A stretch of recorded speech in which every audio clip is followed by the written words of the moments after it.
This is the reason both NHRA and NASCAR rewrote their rulebooks in the early 1960s. Pontiac's 421 Super Duty was winning so consistently that competitors simply could not keep up. Fireball Roberts led 144 of 200 laps at the 1962 Daytona 500, while reaching 157 miles per hour, and Hayden Proffitt became the first driver to break the 12-second barrier in stock eliminator drag racing. The factory claimed 405 horsepower, but internal Chevrolet memos confirmed the real number was closer to 468. How Pontiac built something this dominant, and why the program vanished just 2 years after its greatest triumphs. What happened next changed American automotive history forever. Understanding why the 421 Super Duty dominated requires going back to 1956, when 43-year-old Bunky Knudsen took over as Pontiac's general manager, making him the youngest person ever to head a General Motors division. Pontiac had a reputation for building boring cars that appealed to older buyers. Knudsen had a different vision. He hired engineers Pete Estes and John DeLorean and contracted racing specialists like Smokey Yunick, Ray Nichols, and Mickey Thompson to build a performance dynasty. His philosophy was simple: race on Sunday and sell on Monday. You can sell a young man's car to an old man, but you'll never sell an old man's car to a young man. The 389 Super Duty dominated through 1960 and 1961, and that is when the 421 Super Duty arrived in late 1961. 421 cubic inches of displacement with 11-to-1 compression for 1962, climbing to 13-to-1 for 63 racing applications. Pontiac's official rating put it at 405 horsepower, but that number was deliberately conservative. A September 1962 internal Chevrolet memo tells the real story. Vince Piggins wrote to Zora Arkus Duntov, warning that the 421 was putting out 500 pound-feet of torque and 468 horsepower with single 4-barrel carburation. Motor Trend's testing confirmed 465 horsepower and 505 pound-feet at the flywheel, nearly 15% more than advertised. The internals explained where all that power came from: forged steel crankshaft and connecting rods. Mickey Thompson forged aluminum pistons, a high nickel reinforced cast iron block, and an aluminum intake manifold. 1,000 cubic feet per minute of airflow poured through dual Carter 4-barrel carburetors, and the McKellar solid lifter camshaft worked with higher ratio rocker arms that increased valve lift without changing the cam profile. Engine guru Mac McKellar led development, and what his team created became one of the most feared power plants in American racing history. 1961 saw Pontiac win 30 of 52 NASCAR Grand National races, one of the most dominant seasons any manufacturer has ever recorded. At the 1961 NHRA US Nationals, Hayden Proffitt ran 12.55 seconds at 110 miles per hour, becoming the first driver ever to break the 12-second barrier in stock eliminator.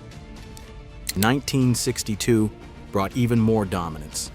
On February 18th, Fireball Roberts lined up for the Daytona 500 in his Smokey Yunick prepared Pontiac, and he led 144 of 200 laps, 72% of the race. Lap speeds reached 158 miles per hour. After the win, Roberts told reporters he sweated out those last 13 laps. Yunick's assessment was simpler. Fireball followed instructions and drove her flat out, belly to the ground as planned. Roberts swept both major Daytona races that year, a first in NASCAR history. Joe Weatherly captured the championship with 9 wins in 52 races. 7 of the first 8 races that season went to Pontiac. Car Life declared the 421 Super Duty Grand Prix the fastest accelerating stock production car they had ever tested. The engine alone gave Pontiac a massive advantage, but the engineers found another way to widen the gap through radical weight reduction. 1963 brought the Swiss cheese cars, a nickname coined by journalist Roger Huntington after he counted approximately 120 holes drilled into a Royal Pontiac Catalina's frame. Engineers cut away the top section of boxed frame rails, drilled 130 grapefruit-sized holes in the remaining sides, and removed the bottom plate completely. The frames became so compromised that wooden bracing was required during assembly to prevent collapse. Race engines were installed separately at the engineering garage because the weakened frames could not handle them during transport. John DeLorean himself suggested the Lightning concept. 18 aluminum components, including the hood, fenders, and bumpers, shaved even more weight. The aluminum was thin enough to dent with your thumb. A standard Catalina weighed 3,725 pounds, while a Swiss cheese car tipped the scales at 3,308. Howard Mizelles drove one to an NHRA record of 12.27 seconds at 114 miles per hour. Arnie Beswick ran 11.7 seconds at 123 miles per hour in modified form. Only 14 Swiss cheese Catalinas ever left the factory. This dominance created serious problems for both racing organizations. Before 1962, anti-NHRA rules stated parts only needed a factory part number to be stock legal. Pontiac exploited this by selling race parts over the counter through dealers. NHRA closed this loophole by requiring parts be factory installed. This forced Pontiac to make the 421 Super Duty an official production option at $2,250, roughly 82% of a Catalina's base price. NHRA also created the factory experimental class, essentially acknowledging Swiss cheese Catalinas were not really stock. NASCAR required 500 units of a car and engine combination for homologation. Pontiac built only around 184 Super Duty cars with the 421 engine in 1962, making compliance questionable.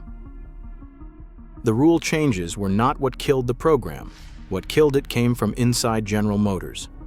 General Motors controlled nearly 50% of the United States auto market by 1962, and the Justice Department under Robert Kennedy had the company under antitrust investigation. Breaking up General Motors was a genuine possibility. On January 18, 1963, American Motors CEO Roy Abernethy criticized factory racing at the Detroit Ad Craft Club and warned of federal attention. Emergency meetings followed within hours. 6 days later, General Motors chairman Frederick Donner issued a corporate racing ban.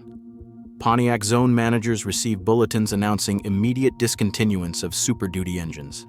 Mac McKellar remembered word coming down to drop all development, and anyone caught violating policy would be terminated without question. Some engineers spent Christmas 1962 frantically building a dozen Tempests with Super Duty engines, racing against the clock. Only 88 engines escaped after the ban. One Swiss cheese Catalina was built April 2, 1963, 3 months after the ban, ordered under the guise of engineering research and painted a different color to sneak through production. The 421 Super Duty remains one of Pontiac's rarest engines, with total production around 250 units. 9 of 14 Swiss cheese Catalinas survive today. A 1963 Swiss cheese in Concours condition brings between $300,000 and $500,000. A Tempest Super Duty wagon sold for $450,000 in 2010. The real legacy goes beyond collectability. 8 months after the ban, the GTO concept was in development. Jim Wangers wrote to John DeLorean with words that became the blueprint. As ugly as it sounds, we need to take racing off the track and put it on the street. Everything learned on the Super Duty program flowed into the GTO's 389 Tri-Power. DeLorean later explained the ban actually helped. Up until then, the only people who could afford performance cars were Wall Street types who could not drive them, and the young kids who could drive them could not afford them. The GTO made high performance affordable. The Super Duty badge returned in 1973 on the Trans Am Super Duty 400-55, proving the name still carried weight a decade later. The 421 Super Duty was so dominant, it forced both NHRA and NASCAR to rewrite their rules. Races fell at a rate competitors could not match. Quarter-mile times came in faster than anyone thought possible, and factory racing got pushed further than ever before. The greatest legacy came from what happened after. The ban that killed the Super Duty accidentally created the muscle car era. Without those wins, without that engineering expertise, without the desperate need to put racing on the street, the GTO might never have existed. Without the GTO, there might never have been a Chevelle SS, a Roadrunner, or any of the cars that defined an era. The most dominant force in racing is not always remembered for the races it won. Sometimes it is remembered for what it made possible.